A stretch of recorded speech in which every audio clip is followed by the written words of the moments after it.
My name is Richard, and I wanted to make this video today to give my personal thoughts, opinions, and experiences on finding a guru, how I've found mine, how I've come to study under Madhuvanti Pal, studying Dhrupad and Rudra Veena, and just what the Guru-Shishya relationship entails and what it kind of means, and perhaps hopefully this might help someone who is wanting to study this music but doesn't really know where to start, how they can perhaps start to find a teacher to help get them to where they need to go.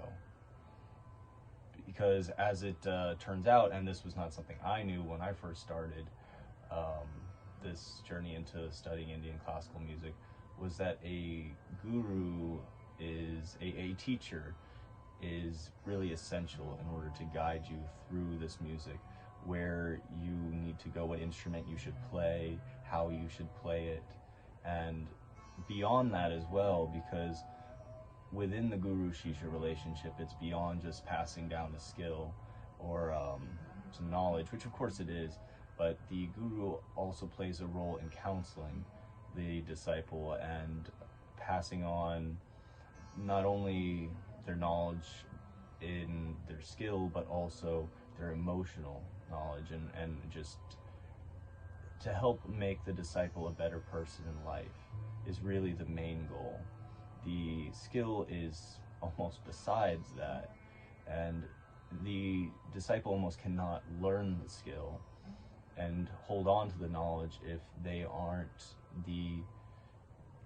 in the right state, if they're not in a state of trying to be the best kind of person they can be. And that's where the guru comes to give this guidance to help the disciple. Now, it also has to be said that it does sound weird sometimes to Westerners to hear the word guru. It's more common in India and in other places where this tradition, this ancient tradition, has been going on and still going on. In America, say, they just call it something different. I highly recommend listening to interviews of Stefan Grossman talking about going and studying at the feet of blind Reverend Gary Davis, and how he would look up at him, and Gary Davis would play something and he would play something, and then not just that, he would take him to church, he would go listen to him preach, and then also he would get advice about girls or say all these other things. And it's like, now having had the context of these Indian classical lessons, studying under a guru, it's kind of almost obvious to me how some people do get that kind of experience and how it can really impact their life. Gavi Pampanui, you know, there's a great interview of him, the famous slack key guitarist. He's talking about teaching, you know, and how it's not just about playing the techniques and teaching that, it's about trying to be as good and pure of a person as you can be. I mean, that sounds a little much, but I mean, just like trying your hardest to be what you feel is the best possible version of yourself. And really that's where the guru comes in to help guide that. You know, myself, I started coming into this music not knowing that. I started talking to instrument makers, not really even knowing the difference between a traditional Veena and a Dogger style Veena, and beyond. So finding that guru was what turned out to be essential. Eventually it came through me just watching YouTube videos and listening to particularly Dr. Barbara Fox. She is one of my fellow students, a great linguist, and she has this channel, Dhrupad Love and Cats, which I'll link, and she speaks about finding her guru and how it has affected her life and helped her music and everything. And I messaged her and said I was wanting to learn this music, and she recommended I get in contact with Madhuvanti, which eventually I was able to. And through back and forth, eventually Madhuvanti felt that I was serious enough to take these lessons, as it is a serious pursuit to decide that you want to study under someone, particularly such an important and ancient music. And so she decided to take me on as one of her students, and it does take some getting used to, as I'm not the kind of person that generally prefers authority, nor do I like being told what to do. So it does take a bit of, and I've never had music lessons either, so it took a good bit of getting used to. However, I've tried to keep myself as open and receptive as possible. Part of it is that you have to have a certain amount of faith and willingness that the teacher or guru knows what will best help and best suit you. And but it's also has never been a situation where I've ever been, forced to not question my guru. I'm always pushed to question and to ask why, or why would we do one thing one way and not the other, and why should I act this way versus acting this way. And sometimes, you get a different answer than you would expect, and it's a matter of how you interpret and how you act. Again, thankfully, I don't have a guru who is willing to beat me. That's more of an old-timey sort of thing. There's a great documentary of Asad Ali Khan, and he and his friends are describing studying under the old ustads, where they would just beat the heck out of him. And differing opinions, differing ways of teaching, but again, it's all about finding what works best for you. I found even with my own Guru Madhuvanti, she knows sometimes when to give praise, say, and when to withhold praise in order to, again, get you to the best possible point. And it's about knowing, Lucy showed up, and it's about knowing that, that you're just, every disciple's different. I know that I'm treated differently than Dr. Fox versus any one of my other fellow students. And it's important. That's sometimes why it's very difficult for, say, a guru to take on more than one or two students, or a few at a time. Some will take on many.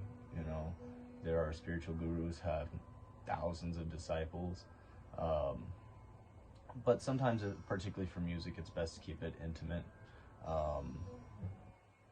But it depends on, what the student is after and what the guru can offer, and what they are willing to offer as well. It's something to keep in mind as well that for the longest time, this was a tradition that was generally passed on through families, and you had to be of a very particular sort to get into these situations. I believe sometimes, it would be a pay-for sort of thing, and there's different sort of again, with ancient traditions like this, there's all sorts of things that go into it. Sometimes it can be a complex relationship as well, where unfortunately some people have taken advantage of the situation. They use it to control their students' minds or bodies or what have you.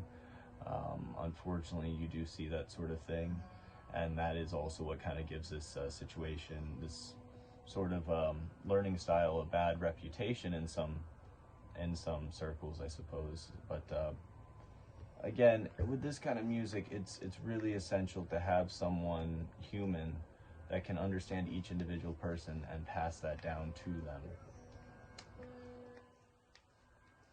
As I've said, I've been taking lessons under Madhuvanti. She's had several gurus over her lifetime, which has given her a good rounded view on how things can be, the different teaching styles.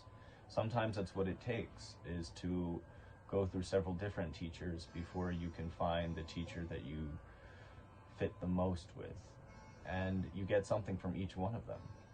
Right, as of right now, Vidushi Nag is my guru, Madhuvanti Pal's main guru. However, she studied under Dr. Pandit Rajnikar Vyas, the Gundechka brothers, Balachandar, a lot of many esteemed names. And this has given her a very rounded view, which has allowed her to pass it on to me. And I feel that through our lessons, you can feel the weight of the lineage, which is something that has been really interesting to see and feel. And then now that I notice it more and more amongst these other things, you know, speaking of Reverend Gary Davis and such. And to an extent, you know, like, the people that inspire you, they almost take on a little bit more of a different aspect, where you start thinking of their music as something to learn from and to take from the lessons that you get. But I've probably rambled on enough about that. I hope that maybe this rambly video might help someone if they're thinking of trying to study this music and perhaps looking to see about finding the guru. If you have any more specific questions, you can always message me, or feel free to message Madhuvanti. I'll say there are so many wonderful teachers out there that are available online. This ability to communicate through the internet has never been available in this music before, and this is such a new sort of technology. Not many of them are only just now adjusting to, so a lot of wonderful teachers are actually now available, whether it is you want to learn sitar or sarod or rabab or shorshringar or Rudra Veena or Indian slide guitar, you know, Mohan Veena and such. It's just never been a better time, really, the amount of information out there. So I encourage you, please go seek out a teacher if that's what you would like to do, and take it easy. Be nice to everyone.